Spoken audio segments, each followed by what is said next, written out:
When the series Working Girl was canceled in 1990, Sandra Bullock decided to keep acting, no matter what. And I guess you don't hold anything sacred, huh? I guess you've just seen so much in this world that you've developed this profound philosophy that there's nothing worth caring about. Is that it? While filming the jungle drama Fire on the Amazon, the 26-year-old even agreed to go topless for a racy love scene on one condition. The movie's director promised not to reveal too much of Sandra. I had duct tape in all the places because I didn't trust them with good reason. So what people don't realize, the duct tape, it's very sticky, and once it adheres to certain textures, very tricky getting it off. So that was probably the most difficult role to date. In the fall of 1990, she played a geeky scientist in the low-budget romantic comedy Love Potion No. 9. It was a small project. I didn't have huge stars in it. It was myself and Tate Donovan, and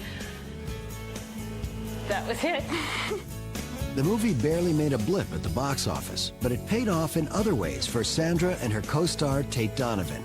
They pretty much picked up where the film left off in terms of them as a couple, you know, very, very spirited, very carefree. They were a very solid couple. They'd have dinner parties and, you know, they'd go on trips together. Her and Tate are my son's godparents. When we realized we were going to have a baby, you know, it was never even a question of who to ask.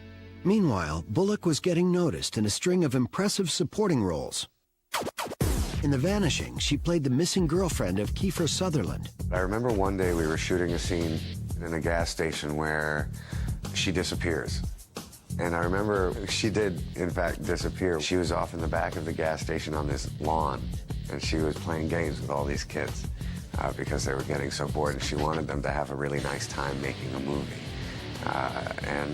And that's when I kind of realized how special Sandra was. You're the lead, right? Yeah. On screen, Sandra flexed more than just her acting muscles in her next movie, the sci-fi action flick Demolition Man. I've got a mean right hook now, and I know how to hang out with the biggest. It was a lot of fun. They were great. It wasn't any different than doing a smaller film. It just had more money and more craft service.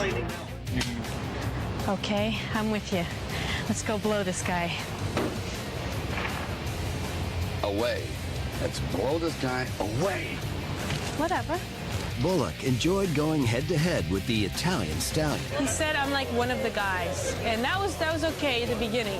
But then he said I was like his brother. I think it's just the wardrobe. I think I need to put on a dress very soon because I'm losing my femininity. Demolition Man premiered in October 1993 and became Bullock's first #1 hit. At the same time, director Jan de Bont was on the lookout for a gutsy gal to star opposite Keanu Reeves in a fast-paced thriller called Speed. We got a lot of pressure from the studio to look for names, and we really have to go for somebody who is like unique, who has like a believability factor that is so strong that you can really, you know, accept that this woman is driving the bus. When I saw Sandy, it's like she jumped out. It was like the instant I saw her that she's gonna be it. Keanu agreed. Yeah, there was an instant chemistry between the two. A little combative, a little bit playful. Like that, you could see that if those two would be on the screen together, that there would be some sparks flying. There's a lot of great actors on this thing, and you know, Keanu Reeves is very handsome and attractive and very dashing leading man who every woman in America swoons over. Oh, God. It completely, you know, they could finish each other's sentences. For Sandra, the rush was all too real. It's scary because the bus is so huge. Just when it turns, it's like 3/4 of the bus just seems to careen over on two wheels and go, oh, don't worry about it, it'll be fine, we're not going anywhere. And so all of a sudden you see everybody sliding over to one side and you're like, I have a problem with this. But it's, you know, it's all part of the job. She was really good at it, you know, and we had, you know, once in a while we had a secondary drive on the roof of the bus. But he was never necessary. He could really handle the bus. And here, Jan is setting up shots where these cars are flipping and crashing around me, and he didn't tell me. Which is good in the long run because my reactions are genuine, but it's bad when you're right there up against the glass and he didn't tell you. So it was really frightening. Bullock's driving was so good, she received a special honor. I was made an official member of Bus Drivers Union, and I'm now a Class C driver. I've got the little badge, I'm number 200. So it's a very exciting day in my life. I got a career to fall back on now. Sir.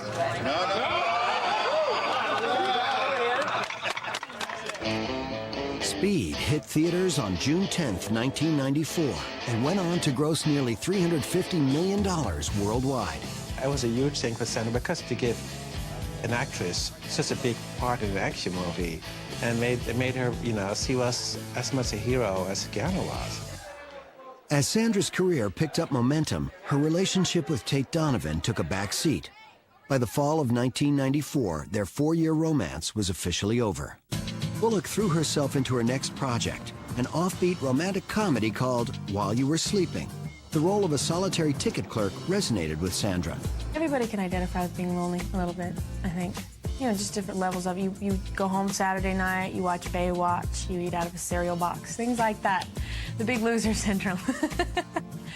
Not that that ever happens to me. $45 for a Christmas tree and they don't deliver? You order $10 worth of chow mein from Mr. Wong's, they bring it to your door. Oh, I should have gotten the blue spruce, they're lighter.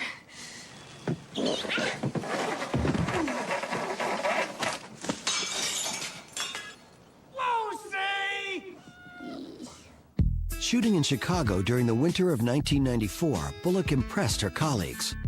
She had prepared a whole Thanksgiving dinner for everybody who was there. You know, when you're on location, it could get very lonely. And she cooked the turkey herself, and her folks were there. That's my mom, my dad. Hi, Doc. That's Dad. That's the mom right there. Nice to meet you. Hello, Mom. I like you. While You Were Sleeping opened #1 at the box office in April 1995. Sandra had arrived.